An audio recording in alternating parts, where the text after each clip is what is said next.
বন্ধুসকল আপোনালোকে চাই আছে ৰিয়েল ফেক্টছ আছাম। আজিও কিছুমান আপোনালোকৰ বাবে গ্ৰেড 4 ইণ্টাৰভিউত বিভিন্ন প্ৰাৰ্থীসকলক সোধা প্ৰশ্নোত্তৰ আৰু আমাৰ চেনেলৰ তৰফৰ পৰা বিভিন্ন জিলাৰ কিছুমান গুৰুত্বপূৰ্ণ ফেক্টছ তথা দৰকাৰী কুৱেশ্যনছ লৈ এই শিতানটো লৈ আহিছোঁ।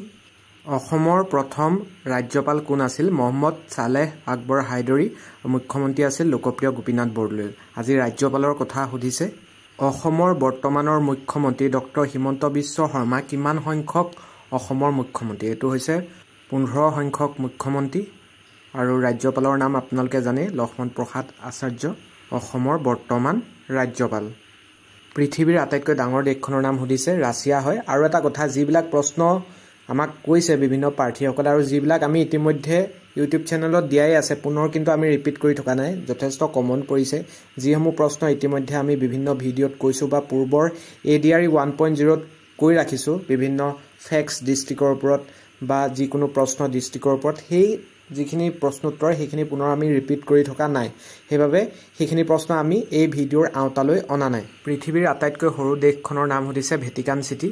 ই ইটালীৰ ৰোম চহৰৰ ভিতৰত অৱস্থিত এক স্বাধীন ৰাষ্ট্ৰ। ভেটিকান চহৰখন আয়তন আৰু জনসংখ্যা উভয় দিশৰ পৰা পৃথিৱীৰ সৰু দেশ হিচাপে বিবেচিত। আটাইতকৈ সৰু যৌগিক সংখ্যাটো সুধিছে। আটাইতকৈ সৰু যৌগিক সংখ্যাটো হৈছে 4। যৌগিক সংখ্যা হ'ল সেই সংখ্যাবোৰ যিবোৰৰ 1 আৰু সেই সংখ্যাটোৰ বাহিৰেও অন্য উৎপাদক থাকে, যেনে 4ক 1, 2 আৰু 4য়ে ভাগ কৰিব পাৰি। গতিকে 4 এটা যৌগিক সংখ্যা, আনহাতে 1 এটা মৌলিক সংখ্যাও নহয়, যৌগিক সংখ্যাও নহয়। 2 আৰু 3 মৌলিক সংখ্যা। গতিকে আটাইতকৈ সৰু যৌগিক সংখ্যাটো হৈছে 4।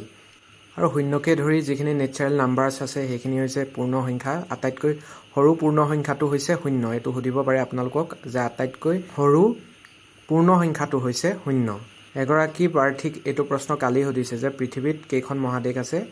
এছিয়া, আফ্ৰিকা, উত্তৰ আমেৰিকা, দক্ষিণ আমেৰিকা, এণ্টাৰ্কটিকা, ইউৰোপ আৰু অষ্ট্ৰেলিয়া। টোটেল 7খন মহাদেশ আছে আৰু অষ্ট্ৰেলিয়াকে ওচেনিয়া বুলিও কোৱা হয়। আৰু মহাসাগৰৰ কথা যদি আপোনালোকক সোধে, এইটো মই এক্সট্ৰাকে এড কৰি দিছোঁ, তেতিয়া আপোনালোকে 5খন মহাসাগৰ ক'ব।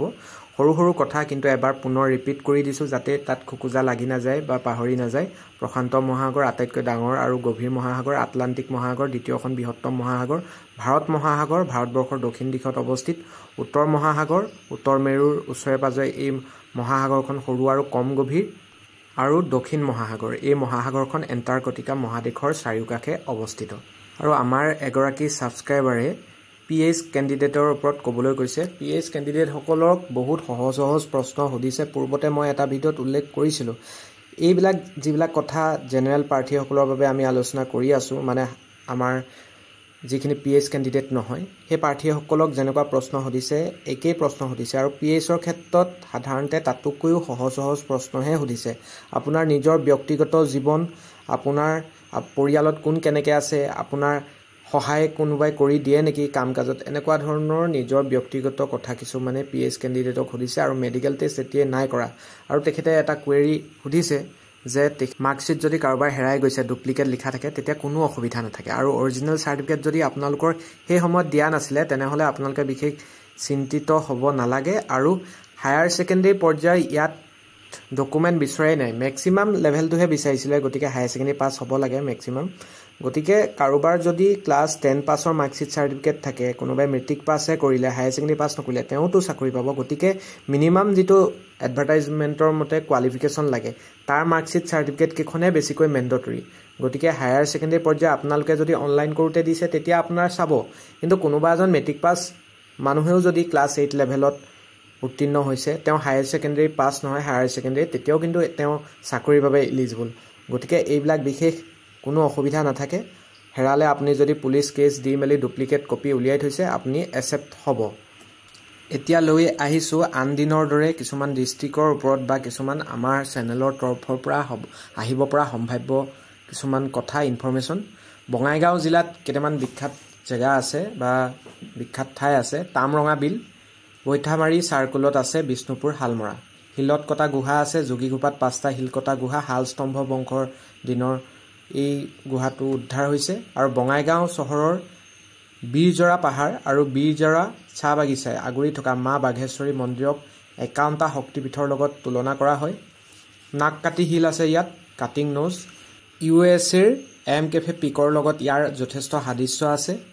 আৰু আছে কয়াকুছিয়া বিল দেৱদাৰু নগৰী অভয়াপুৰীৰ সমীপত কয়াকুছিয়া বিল আছে মেলগড় পাহাৰ ওচৰতে আছে কাকৈজনা সংৰক্ষিত বনাঞ্চল আছে অভয়াপুৰীত আছে 17.24 কিলোমিটাৰ বৰ্গ কিলোমিটাৰ এলেকা জুৰি থকা এই বনাঞ্চলত সোণালী বান্দৰ পোৱা যায় মা মহাৰাণী দেৱী মন্দিৰ খগৰপুৰ নৰ্থ চালমাৰাত আছে তাৰ পিছত ভৈৰৱচূড়া হিল আছে আৰু এইবিলাক হৈছে কিছুমান যিখিনি আপোনালোকৰ হাইলাইট হৈ থকা আৰু পূৰ্বতে আমি ডিস্ট্ৰিক্টৰ ওপৰত যিসমূহ ভিডিঅ' দিছিলোঁ তাত যিসমূহ ইনফৰমেশ্যন দিছিলোঁ তাৰ বাহিৰে যিখিনি থাকি গ'ল সেইখিনিহে এই ভিডিঅ'সমূহত আমি আলোচনা কৰি আছোঁ যিসকলে আমাৰ ডিস্ট্ৰিক্টৰ ওপৰত বিভিন্ন কথা বা উল্লেখযোগ্য স্থান বা কি কাৰণে বিখ্যাত তাৰ ওপৰত আমি যি ভিডিঅ'সমূহ বনাইছিলোঁ তাৰ আপোনালোকে প্লেলিষ্টটো চোৱা নাই আমি ডেছক্ৰিপশ্যনত দি থ'ম আৰু আগৰবাৰ মানে যোৱা বছৰ হৈ যোৱা ইণ্টাৰভিউত কি কি কুৱেশ্যন সুধিলে সেইখিনিও আপোনালোকে নাই চোৱা প্লেলিষ্টটো আমি ডেছক্ৰিপশ্যনত দি থ'ম আপোনালোকে চাই ল'ব পাৰিব ইয়াৰ পিছত আহিছোঁ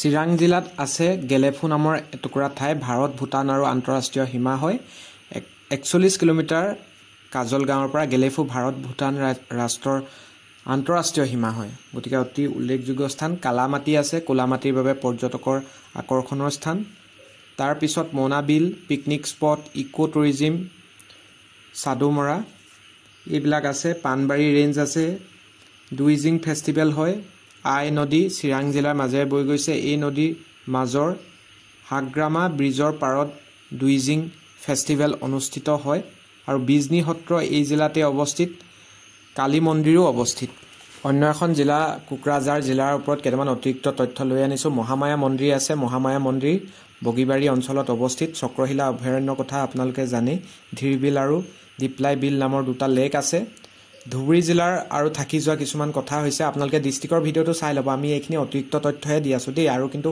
বহুত উল্লেখযোগ্য ঠাই আছে সেইখিনি কথা আমি আগতে যিটো আমি সিৰিজ বনাইছিলোঁ ডিস্ট্ৰিক্টৰ ওপৰত তাত আপোনালোকে পাই যাব পুনৰ আমি সেইটো কথা স্পষ্টীকৰণ কৰি দিছোঁ ধুবুৰী জিলাত আছে মহামায়া ধাম বগীবাৰীৰ মহামায়া ধাম অৱস্থিত গুৰুদ্বাৰ আছে গুৰু নানকে 1505 AD দৰ্শন কৰিছিল শংকৰদেৱক নানকে লগ পাইছিল আৰু নৱম গুৰু তেগ বাহাদুৰে 1700 শতিকাত এই স্থানত গুৰুদ্বাৰ নিৰ্মাণ কৰে ডিচেম্বৰ মাহত এই স্থানত শ্বহীদী গুৰু পৰব ফেষ্টিভেল অনুষ্ঠিত হয় আৰু টেৰাকোটা আৰু পটাৰী আইটেমছ নিৰ্মাণ কৰা হয় আখাৰী কান্দিত আৰু লেট হৰলাবালা দেৱীৰ হাতীমা দলে আন্তৰ্জাতিক পৰ্যায়তো খ্যাতি অৰ্জন কৰিছে গদাধৰ নদী এই অঞ্চলৰ কাষেদি বৈ গৈছে আৰু হাতীমা দল এইবিলাক আৰু এলিফেণ্ট ৰাইনো এইবিলাকৰ বেলেগ গড আৰু গডেছৰ বিভিন্ন ধৰণৰ মূৰ্তি এইবিলাক টেৰাকোটা শিল্পই বা এইবিলাক পুতলাই যথেষ্ট খ্যাতি অৰ্জন কৰিছে আন্তঃৰাষ্ট্ৰীয় পৰ্যায়ত আৰু ফেমাছ পাৰ্চন হৈছে এই কলাৰ লগত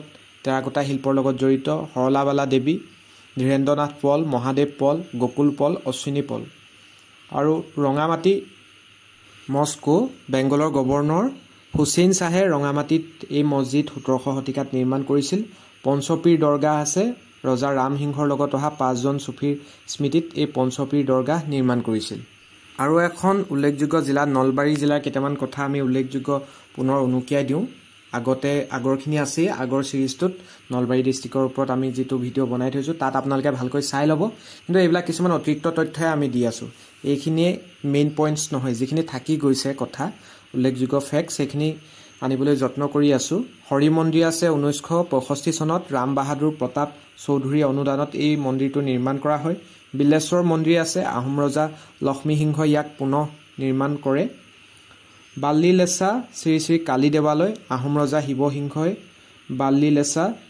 বল্লিলেছা শিৱ মন্দিৰ নিৰ্মাণ কৰে গংগাধৰ পুখুৰী আছে য'ত অশোক অষ্টমীত মেলা বহে স্থান হৈছে বৰকুৰিহা গাঁও ওপৰ বৰভোগ গতিকে এইখিনি হৈছে নলবাৰী জিলাৰ কিছুমান থাকি যোৱা উল্লেখযোগ্য ঘটনাৱলী বা স্থান য'ত আপোনালোকৰ যিসকল প্ৰাৰ্থী ওচৰে পাজৰে নলবাৰী ডিস্ট্ৰিক্টৰ বা তাৰ ওচৰে পাজৰে প্ৰাৰ্থী আপোনালোকে যাব তেওঁলোকক সুধিব পাৰে যিহেতু আৰু কিছুমান সিংগল শিফট হ'বলৈকে আছে read up to class 8 read up to class 10ৰ যিবিলাক অকল এটাত পাছ কৰিছে তেওঁলোকক বেলেগ ডিস্ট্ৰিক্টৰ আকৌ মাতিবলৈকে আছে গতিকে সেই প্ৰাৰ্থীসকলৰ বাবে এইবিলাক গুৰুত্বপূৰ্ণ ইনফৰমেশ্যন সহায়ক হ'ব বুলি আমি ভাবি আমি পুনৰ যিখিনি তথ্য থাকি গৈছে আপোনালোকক অতিৰিক্তভাৱে এইখিনি ওপৰত কোনেও কুৱেশ্যন সোধা নাই হেতু আপোনালোকে আমাক কমেন্ট কৰি নকব যে আপুনি এইবিলাক মিছাকৈ দি আছে আমি অতিৰিক্তভাৱেহে এইসমূহ তথ্য দি আছোঁ এইবিলাকৰ ওপৰত প্ৰশ্ন সুধিছে বা কাৰোবাক সুধিবও পাৰে মই নাজানো যিহেতু সকলোৱে যোগাযোগ কৰি থকা নাই কিন্তু আমি